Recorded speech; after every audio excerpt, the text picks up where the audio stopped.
Oi, pessoal! E aí, vamos retomar aqueles textos que a professora deixou para vocês lerem, se inteirarem sobre como que a genética é colocada em prática? Vamos conhecer um pouquinho sobre terapia gênica e outros assuntos tantos que norteiam a genética aplicada. Bom, e eu começo contando um pouquinho de história aí, né? Porque tudo que se tem hoje em relação à bioengenharia genética e todas essas facilidades que a gente tem nas prateleiras das farmácias, facilidade que a gente está tendo em garantir um envelhecimento menos complicado, terapia gênica vem para isso. E isso começou, né, através, principalmente, lá em 1950 e tantos, acho que 53, onde Watson e Crick, eles desvendaram a estrutura espacial da molécula de DNA. E não somente, né, a gente tem que dar créditos aí a Rosalind Franklin, que também auxiliou muito nas descobertas sobre essa molécula tão importante que é para a nossa vida. Então, o século XX foi o boom, né, de promessas e que deram certo e vem dando cada vez mais certo. E agora no século XXI, claro, aprimorando os conhecimentos todos agregados desde o século XX. E aí a gente precisa entender um pouco mais sobre essas questões, uma vez que ela vem para nos auxiliar, né? Ela e nossa saúde andam aí, juntinhas, coladíssimas. Na verdade, ainda falando em anos, em 1990, olha só, ocorreu aí a primeira aplicação de terapia gênica e ela foi trabalhada com o intuito de tratar doenças hereditárias, no caso, doenças genéticas. E claro, por que não falar sobre o projeto Genoma Humano? Pessoal, depois do ano 2000, onde foi feita aí uma conclusão preliminar desse projeto, é que de fato as portas se abriram, principalmente no quesito bioengenharia genética. A descoberta dos genes que nós possuímos, ela foi um marco na história da biologia, porque ele simplesmente sequenciou as bases nitrogenadas do DNA, claro, das nossas células, né, das células humanas. Então isso proporcionou aos pesquisadores uma grande oportunidade de estar revelando todos esses segredos que existem no nosso DNA, né? E também a maneira aí pela qual os genes se associam à ocorrência de certas doenças, que nós sabemos que doenças genéticas é proveniente de um gene alterado, é proveniente de um gene mutado, ou então a sua incapacidade, né, de estar fornecendo a informação básica através da leitura das bases nitrogenadas feita aí pelo RNA mensageiro, que acaba saindo do núcleo com aquela mensagem lida, com aquela receita para produzir a proteína da qual meu organismo precisa lá no citoplasma. E que também a questão proteína foi tema de um grande estudo posterior aí ao projeto Genoma Humano, que é de sequenciamento dos genes. Depois veio o proteoma, que foi aí a análise, né, o estudo das mais variadas proteínas que nós temos, mais de 120 mil proteínas. Então, terapia gênica vem para salvar muita coisa, né, porque a maneira como as bases nitrogenadas elas são dispostas ao longo da molécula, das moléculas de DNA, das nossas 46 moléculas de DNA, faz toda a diferença. Uma letrinha só, uma adenina, uma citosina, uma guanina ou uma timina, uma letra só fora do lugar, em um gene aí, pode causar uma doença, pode levar a alguma alteração que não seja benéfica para o organismo. Lembrando, nem toda mutação é maléfica, é necessário ocorrer mutação. O processo de adaptação nosso, a evolução trabalha também, um dos quesitos dela é através das mutações que o nosso organismo vai passando ao longo dos anos e lançando aí para as futuras gerações. Cabe a nós ou não nos adaptarmos.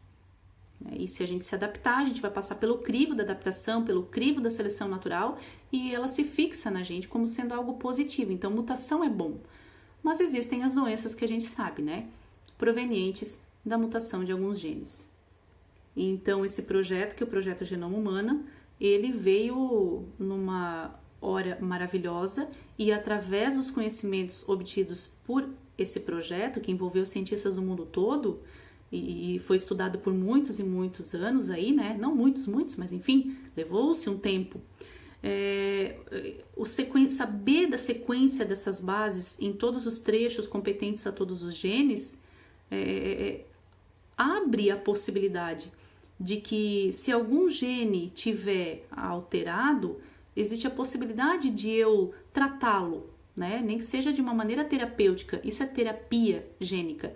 É tratar esse gene, ou retirá-lo, né? Ou então ajeitar a base nitrogenada que está lhe conferindo alguma normalidade. Logo, eu irei iniciar a partir do tratamento a produzir aquela determinada proteína que até então eu não conseguia produzir e, por essa falta, me levava a ter alguma complicação, algum sintoma ou então mesmo alguma doença. Tem algumas doenças que elas são condicionadas aí por um único gene. Por exemplo, a doença de Huntington, a fibrose cística, mas existem outros tipos de doenças, já foram identificadas aí mais de 6.000 doenças, elas se concentram não só em um gene, mas em alguns genes.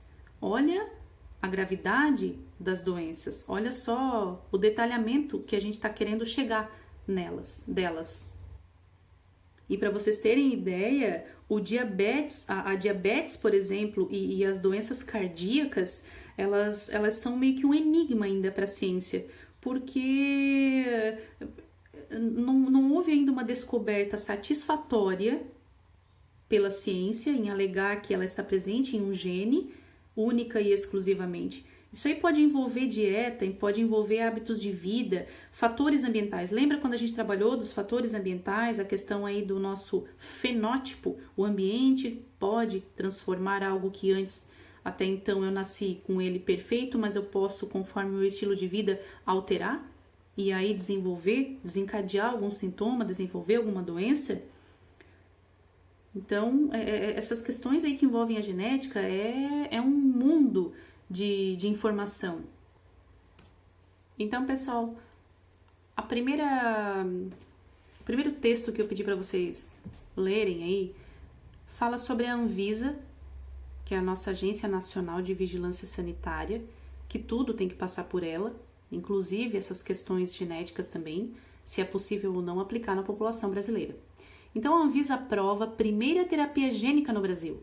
Olha só, depois de tantos anos é que a Anvisa aprovou uma primeira terapia gênica no Brasil. O que isso significa? E aí, claro, né? Tá dizendo aqui que a chegada de um novo tratamento que mexe no DNA, de fato mexe, no caso contra uma condição que causa cegueira, traz a perspectiva de uma revolução frente a doenças raras. Essa é uma publicação desse ano, tá, gente? De um mês aí atrás, 2. Bom, o que eu queria que vocês fizessem aí, né? Que eu pedi para vocês fazerem? Lerem. E, claro, eu deixei algumas partes destacadas em verde, realçadas aí no texto, ao longo do texto, para vocês, de fato, tentarem explicá-las. Então, as atividades que eu passei foram justamente essas, né? A primeira seria explicar a imagem inicial desse texto. Então, como que vocês diriam? Qual é a interpretação que vocês estão dando para essa imagem? É claro que o cara tá ali querendo acrescentar algo bom na molécula de DNA, né? Que no caso aqui está representada por uma estante. Então, essa aqui bem tranquila, né? E a próxima questão, então, era realmente para a gente estar se debruçando e entendendo um pouquinho mais e interpretando estas partes deste texto que eu queria que vocês fizessem. Parabéns para aqueles poucos que fizeram. A primeira parte fala o seguinte: estudada há décadas, a terapia gênica tem uma premissa inovadora: corrigir genes defeituosos, com a introdução de genes saudáveis, também chamados terapêuticos, nos portadores de diferentes distúrbios. Gostaria então que vocês aqui tivessem a oportunidade de entender um pouco mais sobre o que é terapia gênica, essa correção de genes alterados ou mutados, né?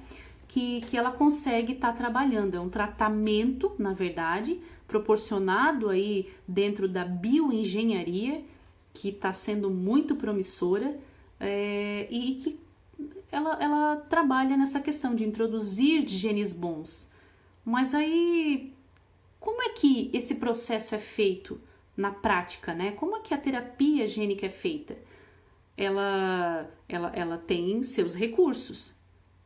E é lógico que esses recursos são aí alguns, né? O texto traz muito sobre os vírus, que são, de fato, aí os vetores, os melhores vetores. Por que eles são os melhores vetores? Para estar carreando esses pedacinhos, esses trechos de DNA onde contém o gene de interesse até a célula-alvo. Porque eles têm aí a excelência, né, em invadir células. Infelizmente, eles fazem isso para nos causar malefícios, mas nessa questão da terapia gênica, eles realmente nos fazem um benefício e tanto, na medida em que eles vão para dentro das células-alvo e inserem o material genético no nosso DNA. Eles fazem a troca, né, do nosso gene defeituoso pelo gene normal. Para isso se dá o nome também de técnica de DNA recombinante. Uma vez que eu estou recombinando o meu DNA natural, que eu herdei dos meus pais aí, com um pedacinho que está vindo lá de fora.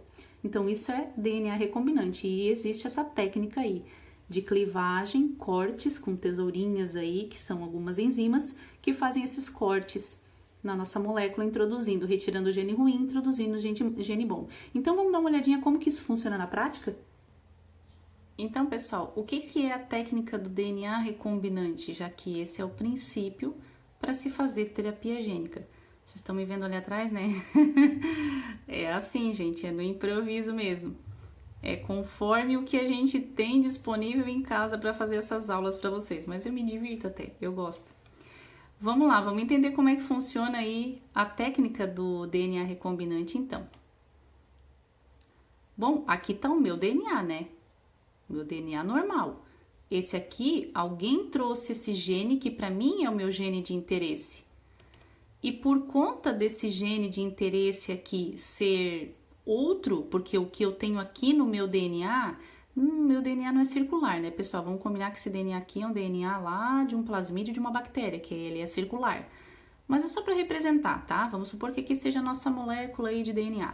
E que num pedacinho dela eu tenho algum gene aí defeituoso para alguma determinada proteína. Vamos supor que seja aquela proteína que faz com que a minha hemoglobina, né, a minha hemácia seja bonitinha, anucleada quando na fase adulta. E, na verdade, esse gene, para mim, eu carrego versões defeituosas e eu tenho anemia falciforme. Por conta desse gene não produzir as proteínas adequadamente para que a minha hemácia seja íntegra. Então, pessoal, esse gene azulzinho aqui, ele é diferente, ele foi incorporado no meu DNA normal, no meu, que eu adquiri aí do meu pai e da minha mãe. Por isso, DNA recombinante. Eu estou recombinando um pedaço que não era meu na minha molécula de DNA. Então, vamos dar sequência aqui para vocês entenderem um pouco mais sobre como funciona essa técnica.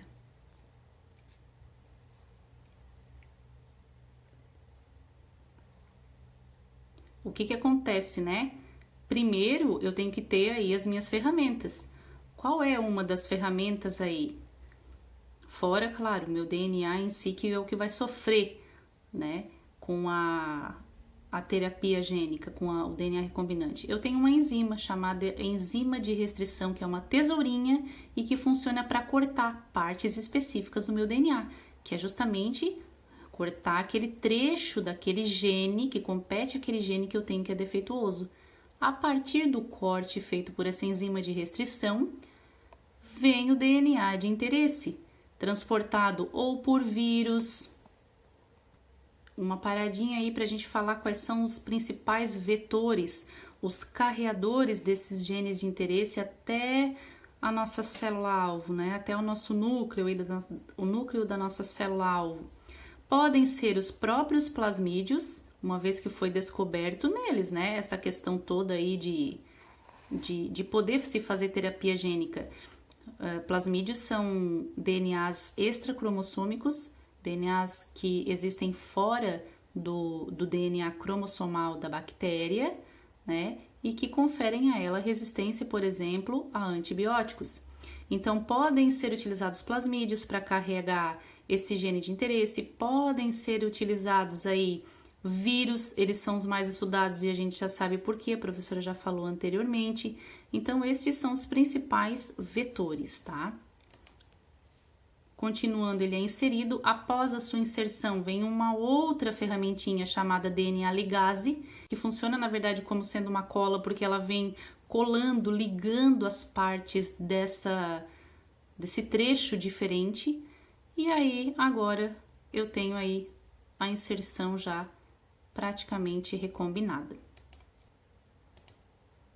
Esse aqui, pessoal, é um processo de inserção desses vetores que carregam esse material genético e esse material genético, claro, ele vai se ligar, vai ser encaminhado até o núcleo da célula-alvo. No caso aqui, para o tratamento da anemia falciforme, e que, lógico, a célula-alvo são esses glóbulos vermelhos totalmente deformados, né?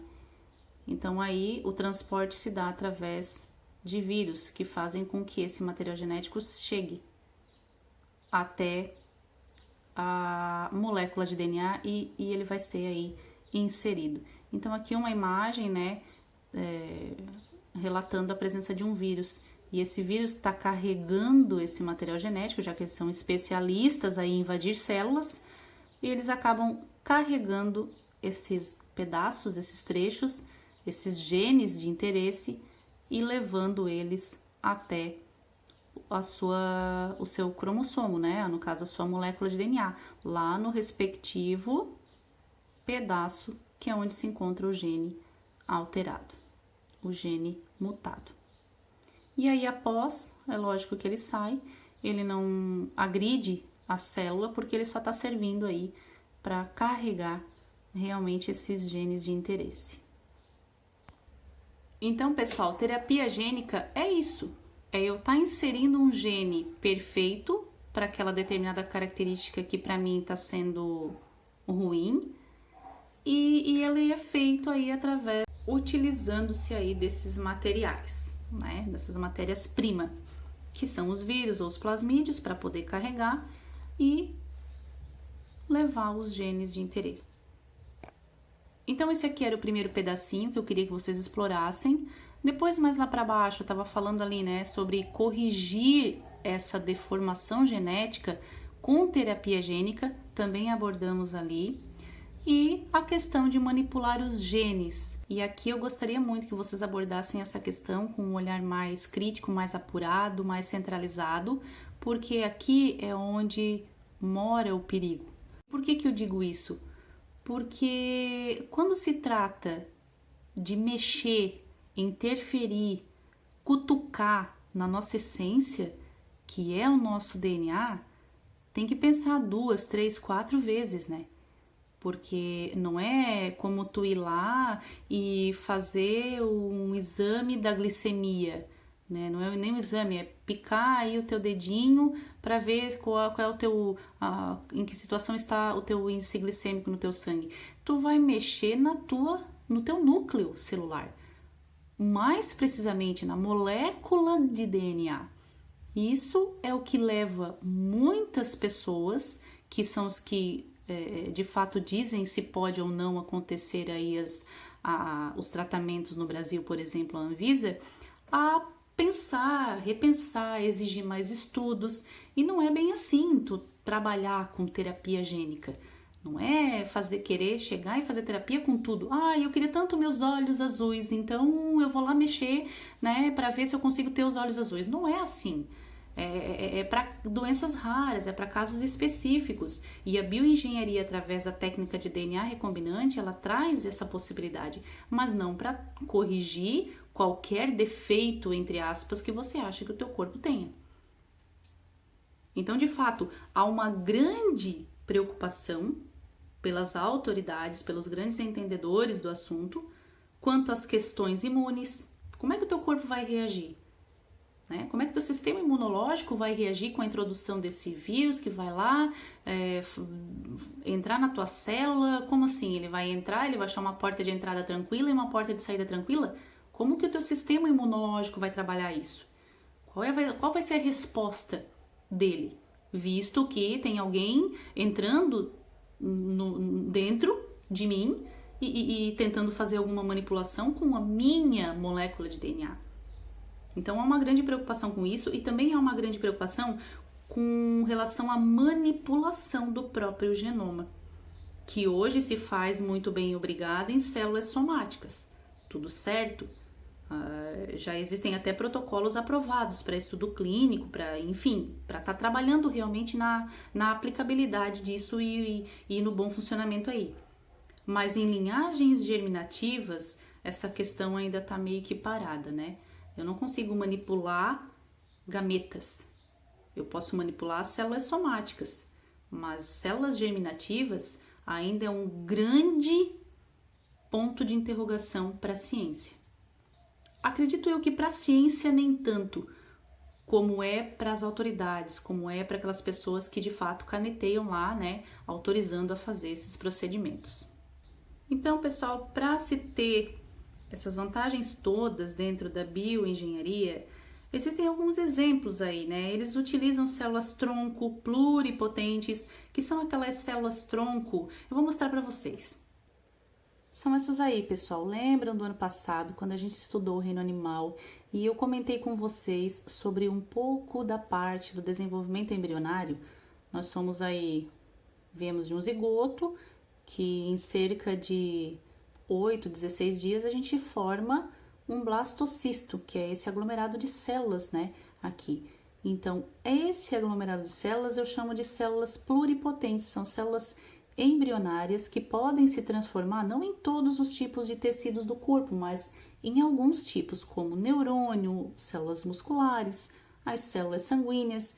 Então, essas são as células utilizadas, um dos exemplos aí são as células tronco pluripotentes. Uma outra forma, gente, que eles conseguem fazer é pegar essas células aqui pluripotentes. Na verdade, não seriam estas, né? Mas eles trabalharem aí com as células do timo, que são as células T que nós falamos aí, que são células do sistema imunológico, e eles reprogramam essas células, fazem lá, dão um choquezinho nelas para elas acordarem para a vida, e com essa reprogramação elas conseguem reconhecer e atacar, por exemplo, células tumorais. Uma outra forma que é super promissora é a forma de trabalhar com o CRISPR-Cas9, que desde 1980 que foi descoberta lá esse mecanismo na Escherichia coli, que ela tem, né, uma parte aí de uma repetição palindrômica no DNA dela, de bases, e que confere a ela a capacidade de atacar agentes agressores. E então, desde 1980, quando foi descoberto isso na Escherichia coli, e lógico, a partir de 2012, se eu não me engano, é que começou a ser utilizado aí como uma técnica de edição de genes em humanos. Então, a edição genômica também é algo muito promissor. Deem uma olhadinha sobre o CRISPR-Cas9, que é bem interessante também. Pessoal, vamos entender juntos agora como que funciona esse CRISPR-Cas9. O CRISPR-Cas9 é como um sistema de busca, um jogo da memória dentro da célula. Imagine que você quer mudar este ponto do seu DNA, porque ele apresenta uma mutação que causa uma doença. Os cientistas vão criar uma cópia dessa seção, chamada RNA-guia, e ligá-la à proteína Cas9. A Cas9, junto com esse pedaço de RNA-guia, é inserida na célula e sai à procura do match no DNA. Quando ela encontra, faz o papel de uma tesoura e corta aquela seção. Depois disso, é possível inserir uma nova sequência no lugar, ou deixar a célula consertar a fita de DNA sozinha. Quer dizer, né, pessoal? Olha como é invasiva essa técnica. Por isso que ela gera tantas polêmicas dentro dos próprios cientistas e dentro das pessoas, das autoridades aí que lançam a possibilidade ou não de estar mexendo nessa nossa molécula chamada DNA.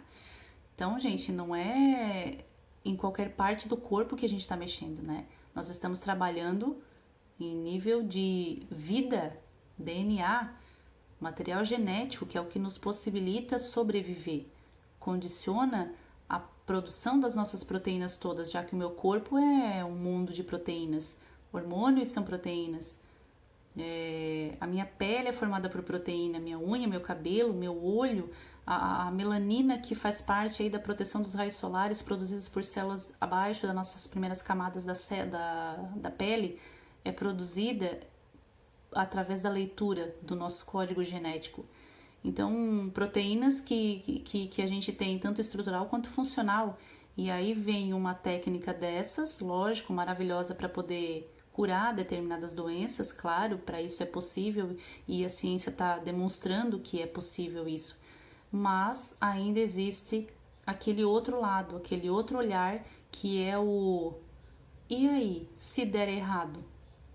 Se der errado, o que acontece? E se cortar uma parte do meu DNA que a mais do que aquela onde continha aquele gene defeituoso? O que acontece? Eu fico sem a produção daquela determinada proteína ou daquelas determinadas proteínas que aquele gene poderia ter a informação para tal. Então, tudo isso gera bastante polêmica e bastante controvérsia, bastante estudo, bastante crítica, mas tudo levando a um único viés, que é manter a nossa saúde cada vez mais estável. Então, a técnica de edição de genes, pessoal, é uma técnica que está sendo muito, mas muito discutida mesmo. E aí entra a questão da eugenia, né? Poxa, eu quero melhorar o meu gene só para cegueira, para evitar câncer? Ou eu também posso deixar a cor do olho do meu filho azul, cabelos loiros, sabe, aquele biotipo ideal? Ou então eu quero que meu filho seja um grande jogador de futebol americano. Vou trabalhar em cima da produção de proteínas que faz com que as células musculares desse meu filho seja cada vez mais eficiente, com muitas mitocôndrias, realizando a respiração celular, oxigenando melhor, né? Então, existem todas essas questões por trás. Então, pessoal, voltando ao nosso texto, tudo que a gente viu até agora trata da manipulação dos genes. E é uma preocupação constante na vida do cientista, né, que trabalha com genética aplicada. E avançando um pouco mais no conhecimento sobre a genética, pessoal, existe, por exemplo, nos Estados Unidos, na região do Brooklyn, algumas clínicas que elas não são essas clínicas tradicionais que faz com que a gente vá para se tratar da doença, mas muito pelo contrário, é para a gente saber se a gente vai ou não desenvolver alguma doença. Eu vou nessas clínicas para eu entender como é o meu organismo, como está a minha molécula de DNA. Descobrir através de exames de DNA se eu tenho algum gene defeituoso e esse gene possa me desencadear, possa futuramente ou estar, né, expressando proteínas inadequadas e que está fazendo com que eu desenvolva ou já está em desenvolvimento alguma doença, algum sintoma ruim no meu corpo. É a medicina preventiva que está vindo à tona aí. E isso já é possível. Eu posso, inclusive, comprar kits pela internet para eu fazer testes se eu vou desenvolver aí algum tipo de doença. Testes moleculares, tá? Testes genéticos, para eu descobrir se eu tenho a predisposição ou não a determinados tipos de doenças. Então é um mundo aí que está vindo à tona agora, né? E esse segundo texto, então, vem a calhar também com isso. Olha a notícia. Exame de sangue consegue identificar 324 genes relacionados ao câncer. Olha que maravilha. É a tal da biópsia líquida, uma outra descoberta importante, um avanço aí muito importante, como está dizendo ali, no campo da medicina personalizada. ou seja, medicina para ti, né? É uma medicina voltada para o paciente especificamente. Então ela aborda essa questão da biópsia líquida, inclusive eu deixei lá também uma arte que ela representa os passos, como que funciona a biópsia líquida. É fácil, né? Retira-se o sangue do paciente e através do DNA que é projetado aí por essa célula tumoral, é possível se chegar a um tratamento mais eficiente, mais eficaz. Então eu gostaria que vocês também trabalhassem essa questão aí. Olha que interessante, né? A medicina preventiva atuando nesse caso também. Não só a medicina curativa. Se eu, com esse conhecimento todo que a população humana agregou e vem agregando e descobrindo novas formas de a gente viver bem, por que não eu me prevenir? Melhor do que estar remediando depois. Então é um campo também ainda bem promissor. E aí ao final eu gostaria muito que vocês comentassem, né? Se é um grande avanço, eu coloquei aqui. De fato, é um grande avanço. Imagina você ser tratado preventivamente. Isso é muito importante, tu não vai gastar com remédio, não vai gastar o teu psicológico, o teu estresse fisiológico para se tratar de uma determinada doença, principalmente quando se trata de células oncogênicas, de cânceres. Então a medicina preventiva, ela vem com tudo. Então é isso, gente. Medicina preventiva, medicina personalizada é outra questão que vocês devem se atentar para estudar aí. E não só para estudar, né? É para a vida de vocês, para informar um familiar e conhecer um pouco melhor aí das nossas condições.